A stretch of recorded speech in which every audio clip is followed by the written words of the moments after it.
Здравейте! Тема на днешното наше ревю е изпарителя Aqua.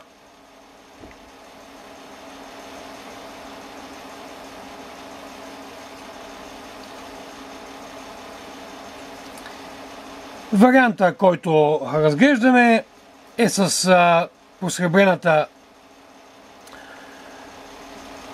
част на централния пин. После ще ви говоря малко за вариантите. Рек изпарител като тегло с доста сложна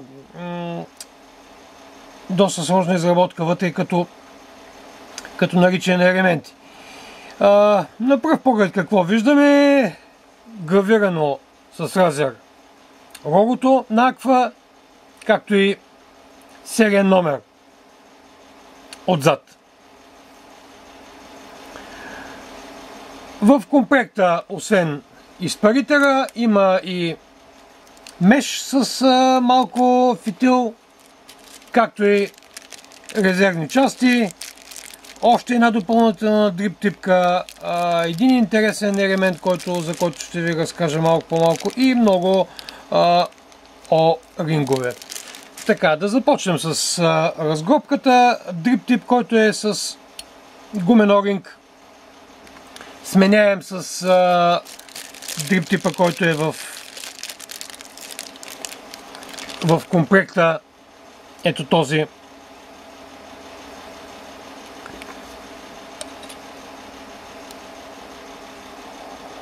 Ето в този вид.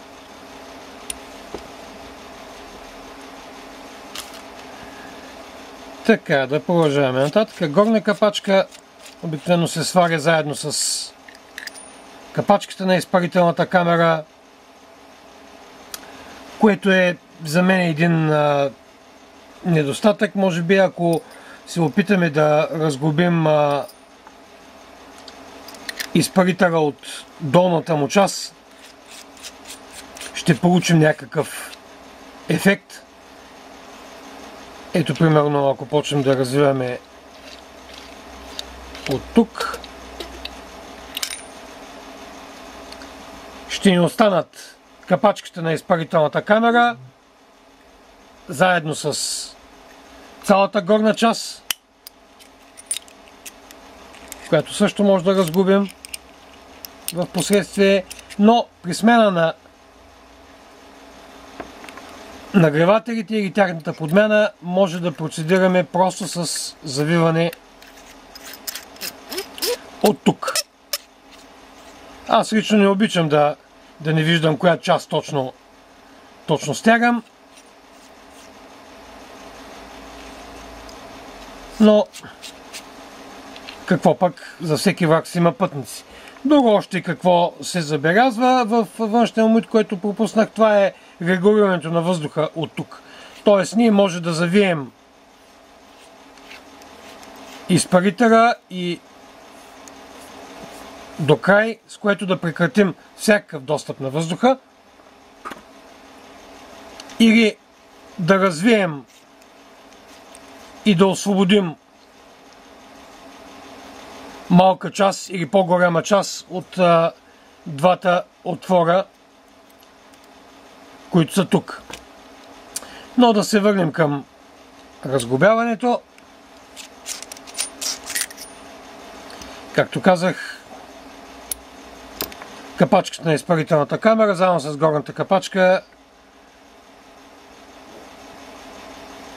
се разглобяват заедно. По горната капачка имаме едни красиви декоративни фрезенкови отвори. Тук и тук. Между другото, тя не е нераждаема стомана, както е това тяло. Тя е от хромирана стомана и съответно се усеща по тежина. От неръждавейка обаче е капачката на изпарителната камера. Част от нея е полирана, част не е. Така, разглобяваме нататък външното тяло. Външното тяло при завиване около тази резба, съответно се оплътнява с гумен оринг тук, за да не става протичане. Тук се виждат и двата отвора, които излизат съответно под намотките. Какво има около най-интересната част, около самата изпарителна камера? Значи най-напред това, което се забелязва, са 4 канала. 4 канала и двата отвора за въздух, свързани към тези два отвора. Тези два отвора са заедно в една обща кухина, както и тези, така че няма нищо по-отделно между този отвор, който е под намотката, и съответно входа за въздуха от тая страна. Така, 4 отвора за въздуха имат едно единствено предназначение. От тази страна тук и от тази страна съответно тук да сложим по един нагревател. Т.е. да имаме два нагревателя с две отделни обдухвания под всеки от тях. Закрепването на самия нагревател става без инструмент, с пръсти, съответно под тази и под тази гайка. Можем да разглобим не само гайката, а и целия крепеж от тук.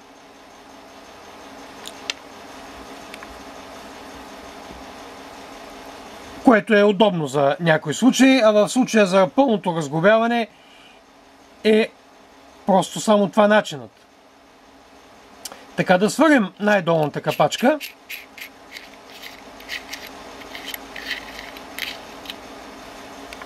Какво забелязваме под нея? Най-напред посребрената платка, да я нарека така, заедно с регулируемия централен пин за плюса. Тук се забелязва и обратната страна на ето този елемент. Това е държача на плюсовия край на намотката, който излиза и се завива тук. Тоест, ние може да отвием, ако искаме да разглобим гайката, втората гайка,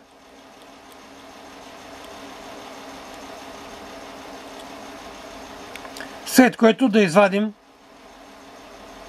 и тази част от изпарителя. Какво имаме тук? Имаме съответно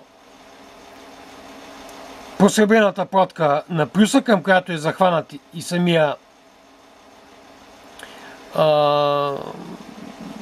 самата шпилка за плюса. Тя се развива ето така.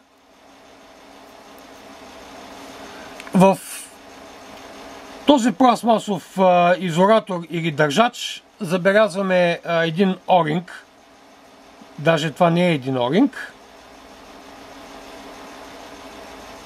Това са няколко оринга. Нека да ги извадим.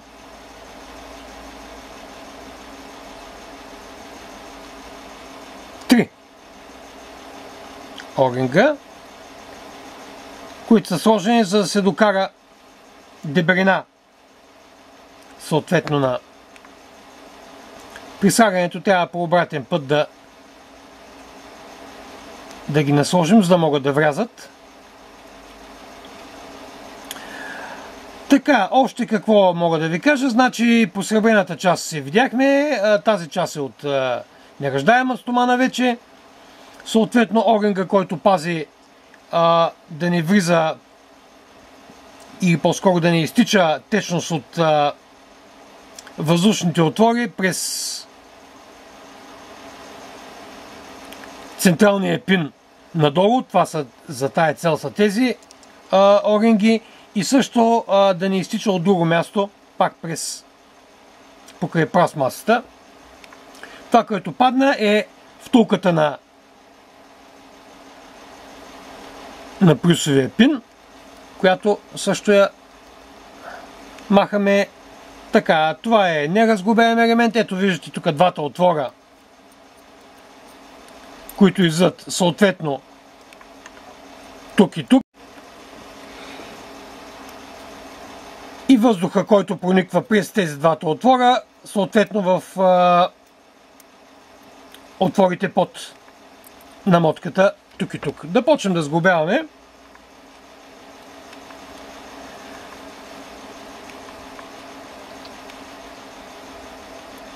Завиваме долната гайка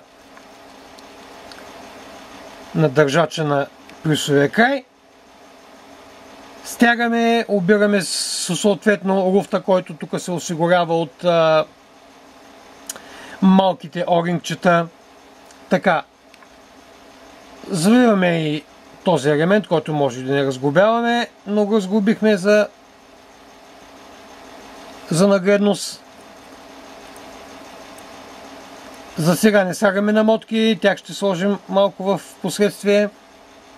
Слагаме капачката на изпарителната камера, завиваме и външното тяло. Малко внимателно, за да не тръгне резбата на криво. Внимателно казвам, заради завиването е трудно, заради оринга, който е отдолу. Така, долна капачка, съответно може да регулираме колко да ни се показва централния пин. Той съответно се показва достатъчно. Сега при това положение може да заредим с никотинова течност и да монтираме горната капачка. Течността, която събира този изпарител, е около 2 мл, което не се харесва на много потребители заради малкия обем, който се събира вътре. Но пък за сметка на това имаме една много особена изпарителна камера с нейната възможност за две паралелни намотки. Ето така е сглобяването.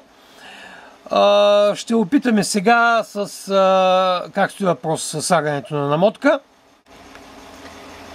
Още един начин искам да ви покажа за разглобяване, когато не искаме да отвием капачката на изпарителната камера, чиято горна част е тук. Просто задържаме с ръка и развиваме горната капачка. По този начин капачката на изпарителната камера не се движи и ние може да махнем горната капачка. Ето виждате, при това положение нямаме разглобяване в тая част. Съответно сглобяването е по същия начин. Нормално с затягане. Ето ни отново. Направих две намотки върху фитил силика 3 мм с дължина от около 3 см, 8 навивки Нихон 02. Някъде дават около 2,5-2,6 ома всяка. Сега да се опитаме да ги сложим. Всяка съответно няма да стане без инструмент. Под така едната. Ето така и другата, след което ще ги наместим.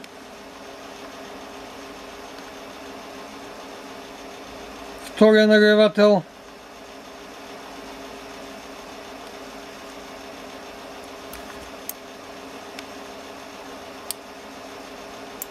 Слагането на два нагревателя под едно болче е процес малко неприятен.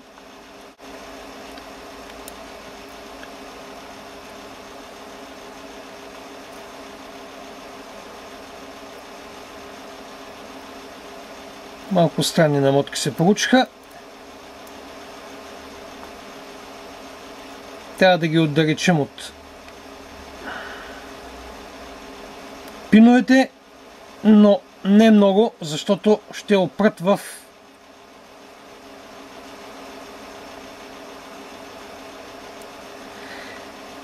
капачката на изправителната камера. Така.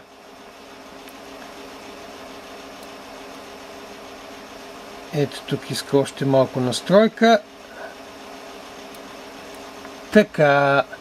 Може да използвате някакви реки крещички, за да стигнете добре. Ето тук имаше нужда от по-сериозно стягане. Режем края на нагревателните проводници, като гледаме да не отрежем самия нагревател и да започнем всичко от начало.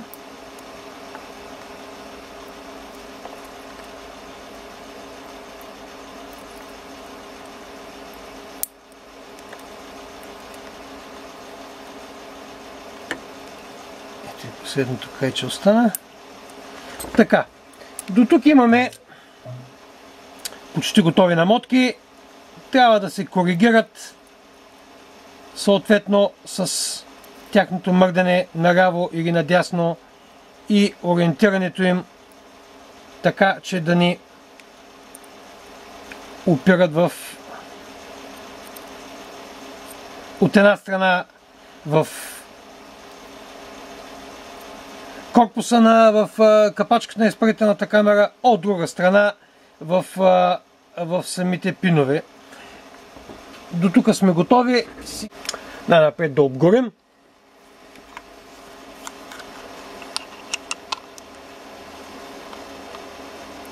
И да видим колко е съпротивлението. И след това да мокрим фитилите, но както и да е. Така. Ето тук забелязваме две намотки много близко една до друга, което съответно ще породи проблем в последствие. Ето тези две.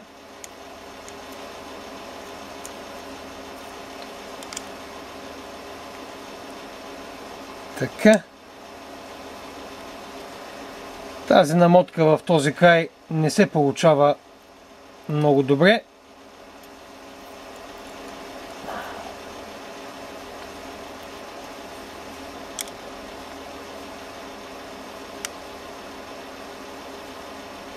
Така. Добре, обгорихме внимателно. Сега е време да сложим, да измерим най-напред съпротивлението какво стана. Да включим другия торет.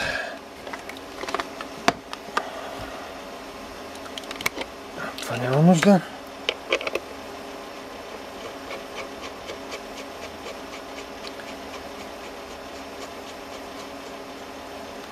Така. Имаме 1 ом и 1 сумарно съпротивление.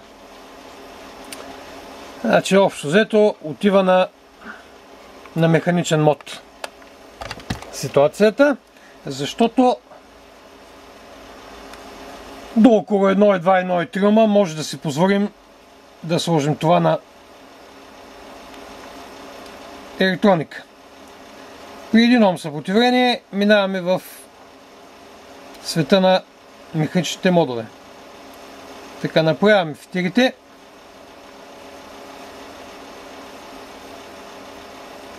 За да може да сложим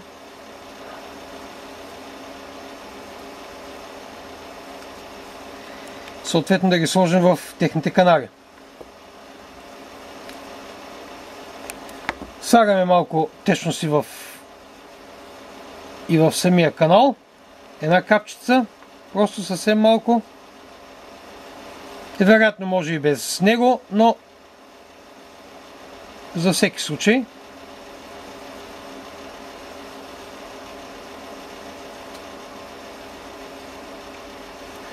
Така. След което почваме да слагаме и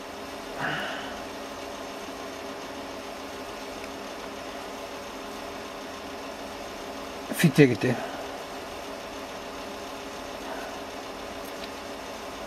Малко е трудно наместването на 4 фитила.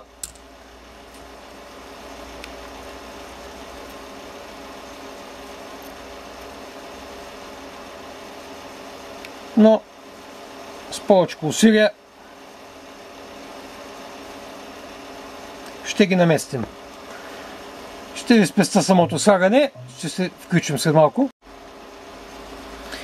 Ето на финала, с помощта на много вълшебни думи, успяхме да сложим 4 фитила в техните гнезда. Не е много добре измислен по отношение на слагането на фитилите този изпарител, или аз просто пропускам нещо. Така, слагаме внимателно капачката на изпарителната камера.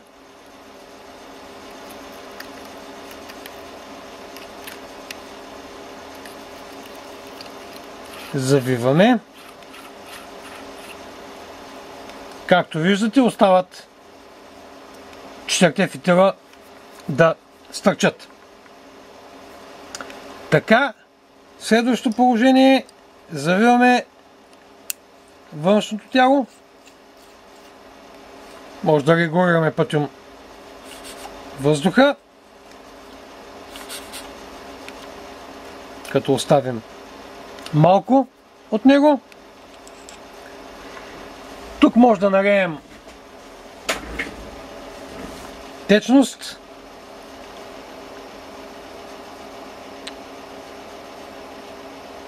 Наистина не събира много, аз и няма да залива много.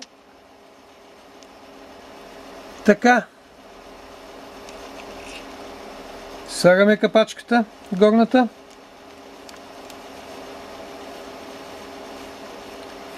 И вече сме почти готови за експлоатация.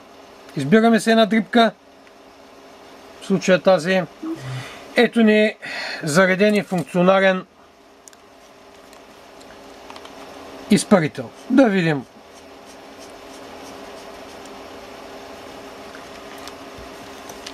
какво ще стане сега.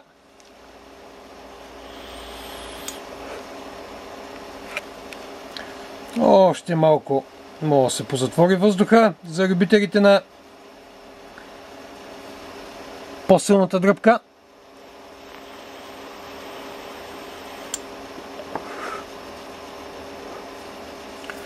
Вкусът е хубав. Парата е обилна. Нагряването идва веднага. Заради двете паралелни намотки, т.е. парата идва веднага. Като цяло усещането е добро. Въздуха може да се регулира в много широки граници.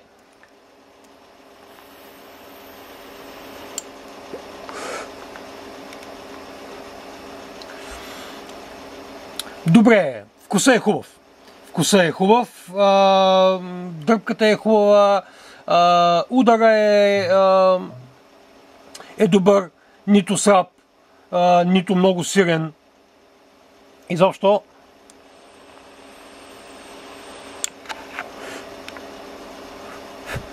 много леко се дърпа от този изпарител. Много леко се дърпа и веднага на момента се изпълва остатъците с пара. Друго какво искам да кажа за този изпарител. Една малка особеност. Тя е свързана с долната капачка, която ето сега не може да отворим. Отворихме я. Какво тук може да се направи и може да се сменя? Това е много интересно. Махаме централния пин и вземаме ето е тази част от комплекта. Завиваме.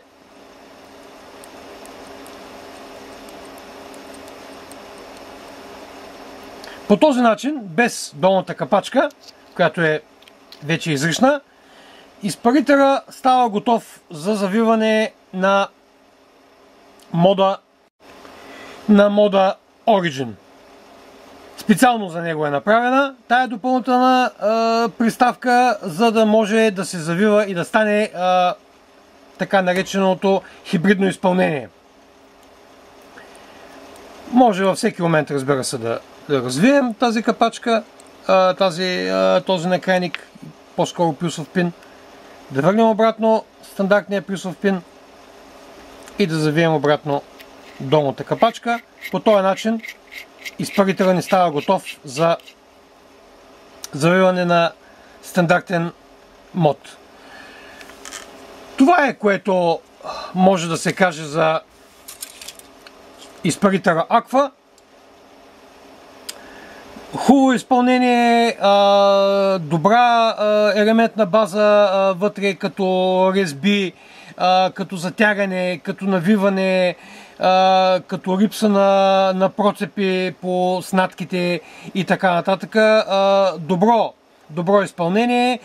Единствено като недостатък мога да отчита трудното слагане на тези намотки на нагревателите и по-скоро на вграждането на фитилите в четирите жреба. Може би трябва малко опит, може би някакви по-особени техники за да се свикне с него, но като цяло вкуса и изпаряването от него ми харесват. Това беше ревюто от Smoking Maniac. До скоро виждане!